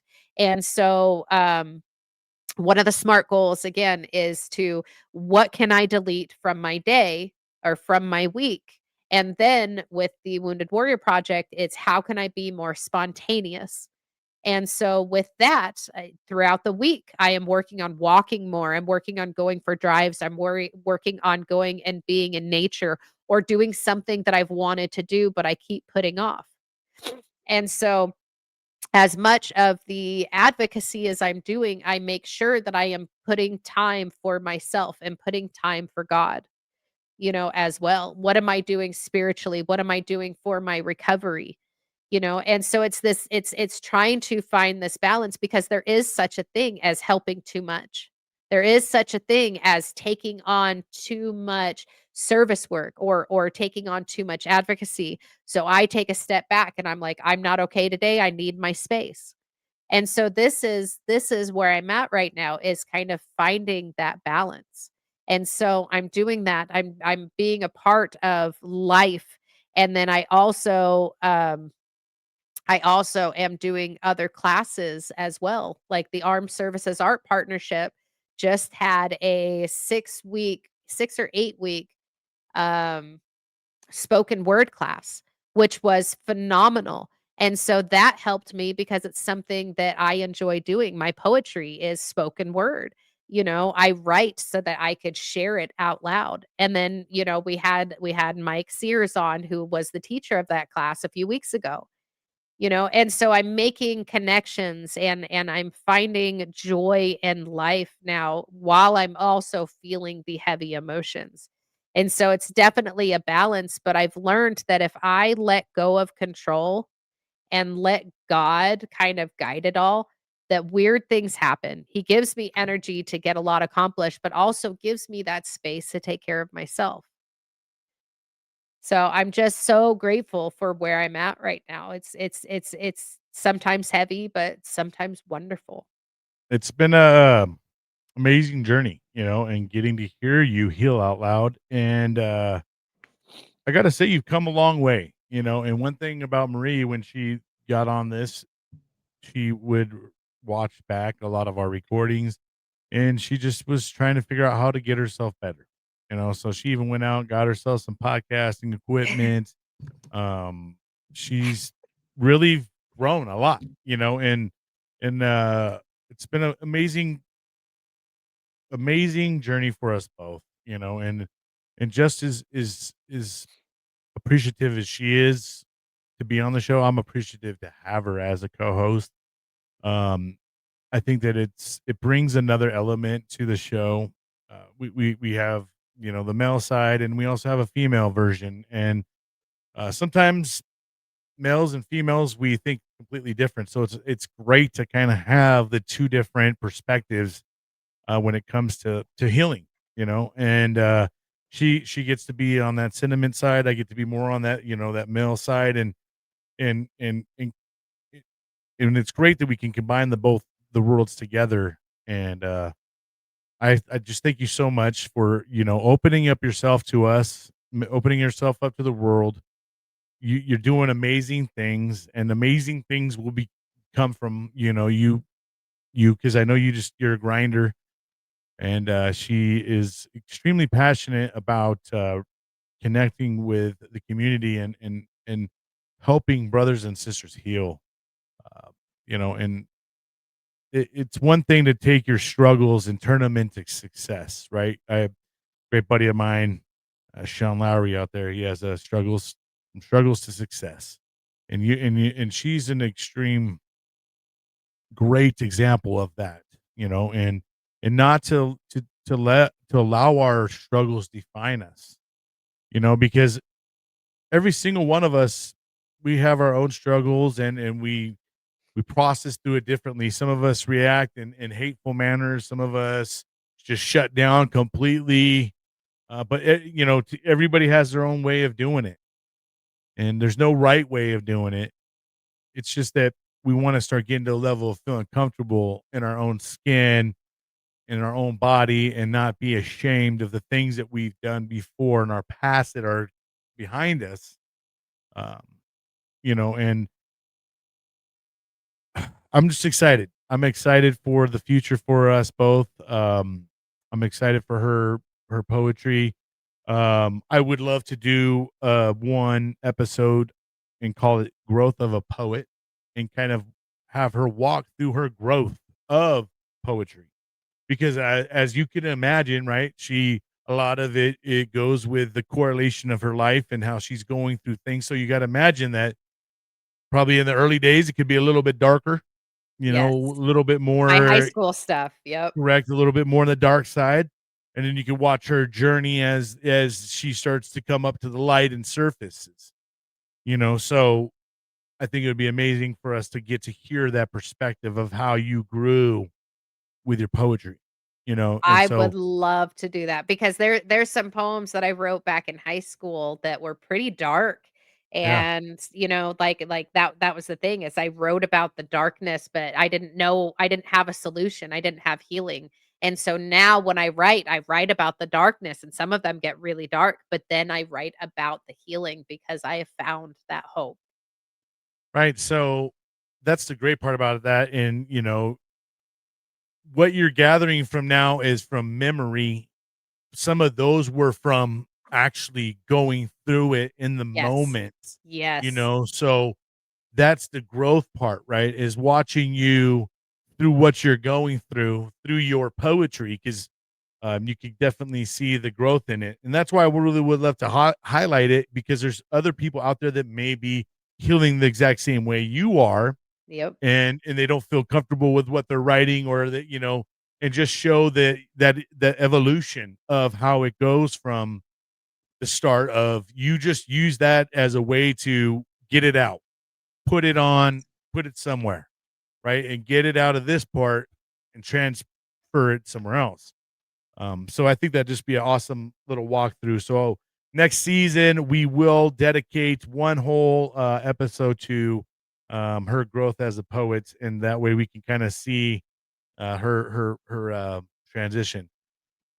But Okay. hey, we've been doing this now almost 2 hours, and she got her story out, and I got my story out. So we have concluded with our stories for this season. And I imagine next season we may touch on some things again. And maybe there's some stories that I think there's some stories maybe in there that I'm starting to remember that I didn't really share, that maybe I will share um next season. And be prepared for some more amazing guests. And we're gonna change up a little bit with the intro and things of that nature. And because we probably won't be seeing much of you guys, we might do some lives here and there. I'm tip of the spear. If you guys catch us over there. But I want to say happy Thanksgiving, Merry Christmas, and Happy New Year to all of you. I hope you enjoy the remaining of 2025. I know there's a lot of uncertainty going on in the world. Please don't lose yourself during this time. It's easy to get caught up with all the craziness, the evilness, and get yourself sucked into it. Try to not lose yourself as we go through it. It's important to kind of to keep yourself grounded as much as you can, and don't allow the world to change you, change the world. Um, Well, and just a reminder as well, so this is going to be the last episode for the season, but Brian over, the rest of November and December is going to be sharing starting from the beginning of Coffee Talk and moving forward. December, yeah, so starting Yes. December 1st, we will be dropping Coffee Talk. It'll be live. It's obviously pre-recorded, but you'll be able to go over there and watch it on Facebook. Um, and if there's people in the comments and things like that, it gives you a chance to kind of interact with others. So starting in December, we will start to drop episode 10 all the way up to 33. So I'm gonna try to space that out so it kind of, you might get one, one every other day or one every day. It depends on how I can kind of space it out. But I think it'd be a good opportunity for others to kind of get to see it and stuff like that. I know everybody kind of uses your different platforms. Don't forget about all these platforms below. We are on almost everything you can think of on audio. If you like to watch it, like the video part, I do know that Spotify offers video as well as YouTube. You can watch them on both of there, and is also on sliderbabe.com. I believe that Marie has the show linked up somewhere Yes. or another, so you can go there as well and check it. And nevertheless, go check out sliderbabe.com anyways.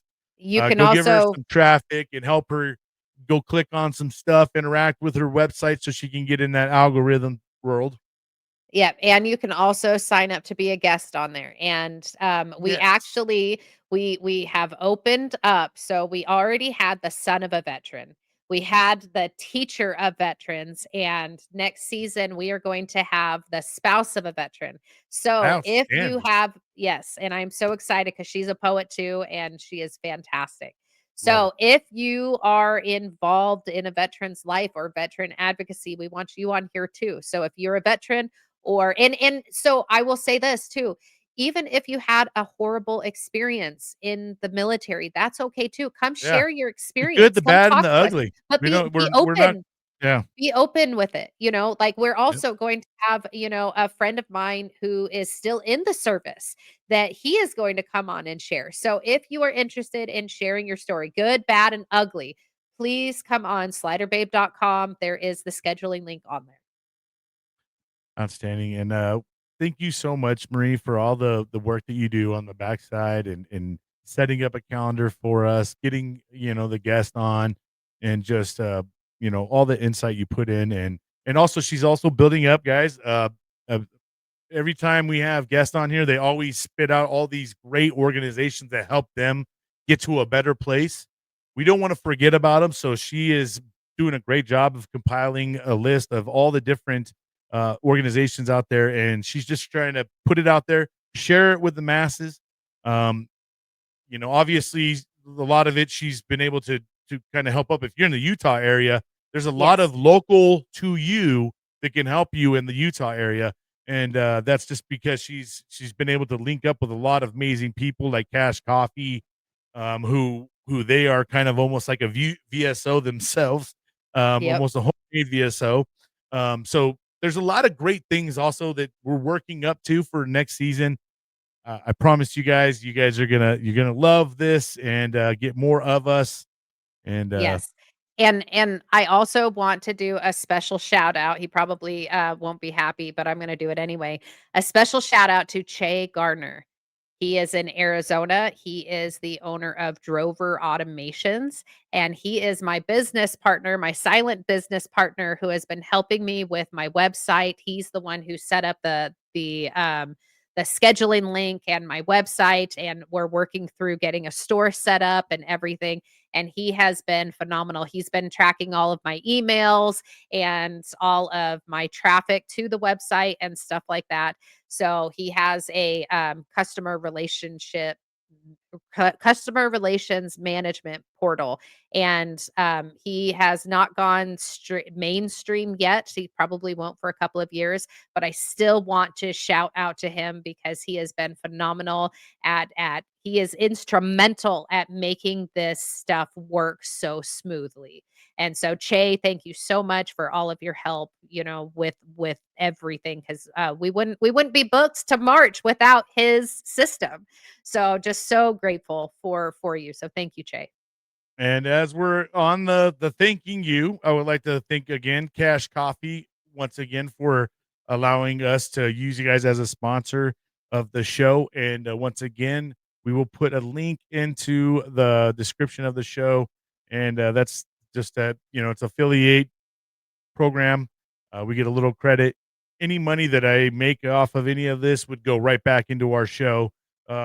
Eventually, hopefully, we might get some coffee talk shirts, stickers, things of that nature. And I would really like it if there's a way that Marie and I could come up with some kind of any proceeds we make. Maybe we can help out someone who's helping with mental health, with VA type of things, and we can donate all of that the proceeds to a great nonprofit or someone out there who is instrumental in helping the community heal. And so for us to kind of put a stamp on that whole healing thing, I would love for us to find a great organization that we can donate some kind of money to, and we would just want to help others, so to speak, as well. And so, just as such, please continue to share the show out. There's a lot of people out there that could benefit from the show, family members, spouses, veterans, Active duty. yeah, a lot of people can benefit from this. It's not specific to one group, right? There's a lot that you can learn from if you're a spouse to someone. There's a lot you can learn about what the veteran goes through in terms of how they heal. If you're a family member, same thing can apply to you. You can learn about your son, your daughter, whoever it may be, and why are they so different now since they came back from serving. There's a lot of things that hope we can kind of bridge the gaps of a lot of these areas. And one of the big things I think that a lot of people need to understand out there, for veterans or for anybody that's going through through any kind of healing, they need a support system out there. And sometimes we don't know how to support others. So maybe you can learn a little bit about maybe how you can, you know, help support the person going through it. You can take away a little bit of some tools from some of the people that we've brought on here. But please, once again, if you have anything you want to share with us, please give Maria an email at Marie at sliderbabe.com. She And will Eve, give you the link to the calendar, and then you guys can go ahead and get yourself on the calendar and come heal out loud. And like we've well, and also said before, if you're not comfortable with being on top of that's what I was gonna say. behind the Yep. camera, shoot us an email. We'll read it out loud, and we don't even have to say your name. We can just talk about your story, your situation, and how it affected you and how you got through it and all that such. We just want to get everybody's stories out there because you don't know who can learn from you. Yep. So don't be ashamed of what you've been through either. There's nothing to be ashamed of. We're not going to allow your past to define who you are as a person today. Well, So and if you have heard something that has resonated with you, like especially if it's something that you thought that you were alone with and you never knew about, or if it's just something that has helped you heal, please send us those stories too, because I would love to read those stories. How has this podcast affected you? How has my story and Brian's story or some of our guests, the guests would love to hear what you have to say about their stories. So please reach out to us. Please, please reach out. absolutely. And like I said, don't be afraid to reach out. Don't be afraid to heal out loud. And also, if there's organization that's helped you heal as well, and you don't want to come on, don't sit there and safeguard it. Share it, and we will put that on the list of organizations out there that are out there to help. And if you've had bad experiences with anybody as well, let us know so we don't get these people on the list and keep sending someone to people that are not helping our veterans and putting them in a worse place than they are today. So all right, I think we've said a lot on this, and we've just Yes. about hit the 2 hour mark. So I guess we don't want to say goodbye. Yeah. But the next season we'll start, guys, as it always has since I started the show, January 9th, 2026, and then we will end that season on Veterans Day 2026. So be ready for another action-packed season. You'll probably be seeing a lot more of Coffee Talk. And yeah, we're excited for the future. And once again, Marie, thank you so much for opening yourself up to us and blessing us with your presence and your story. Thank you so much. And thank you so much to all of you. Thank you so much for the love, the support. Some of you guys have shot us messages and things of that nature. Thank you. It really keeps us moving. You know what I mean? It fuels our fire. It helps us understand that we're reaching people and that we are getting this healing out loud and normalizing it to the masses. So, is there any last things you want to say, Marie? And then let's go ahead and finish her off. Just thank you, Brian, for all that you're doing because this would not be available without you. You know, you had to put yourself out there first. You had to find your voice so that we could do this together. And so just thank you so much for following your own promptings and guidance to get this started and invite me back. You know, so this has just turned into a wonderful thing and I just thank you for getting it started. You're damn right, sister. And I just love our journey, and I love calling you my sis. And thank you so much for blessing me once again. And we'll see you guys next year, January 9th, 2026. Don't get yourself into too much trouble and stay safe. We'll see you guys. And you know how we say, don't let the day kick your ass. Make sure you're out there kicking it. We'll see y'all. Arr. Thank you for watching. Please like and subscribe.